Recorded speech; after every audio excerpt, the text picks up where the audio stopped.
શહેર પોલીસે 18 વર્ષથી ગુમ થયેલા 328 લોકો શોધ્યા. ઘર છોડીને ભાગી ગયેલા મળી આવ્યા. 18 વર્ષથી વધુ ઉંમરના 194 સ્ત્રી અને 113 પુરુષ. બોપલમાં શ્રી નર્મદેશ્વર મહાદેવની આવતીકાલે સ્થાપના. શોભાયાત્રા યોજાઈ. ઉજ્જૈનના ઓમકારેશ્વર લાવીને સોસાયટીના કોમન પ્લોટમાં શિવ મંદિર બંધાવ્યું. 2 દિવસીય મહોત્સવ. સુરતમાં પનીરના નમૂના ફેલ થતાં પ્રથમવાર ડેરી માલિક વિરુદ્ધ ગુનો નોંધાયો. શૈલેષ પટેલ વિરુદ્ધ કાર્યવાહી. સુરભી ડેરીનું 754 કિલો પનીર જપ્ત કરાયું હતું. સસ્તા ભાવે વેચતા હતા.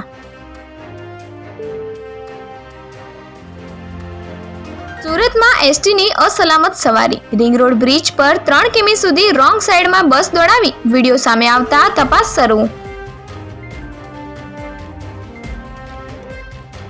ઘરમાંથી 1.62 કરોડની 2 બોરી નકલી નોટો, 3 કિલો સોનું મળ્યું. 5 કરોડની ઠગાઈનો માસ્ટર માઇન્ડ વડોદરામાં પોલીસ બની ખેલ પાડતો.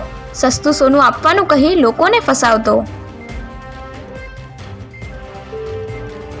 એસટી વિદ્યાર્થીઓની શિષ્યવૃત્તિ મામલે ચૈતર વસાવાનું અલ્ટિમેટમ. વિદ્યાર્થીઓને સાથે રાખી રજૂઆત. 15 દિવસમાં શિષ્યવૃત્તિ ન મળે તો બિરસા મુંડા ભવનના ઘેરાવની ચીમકી.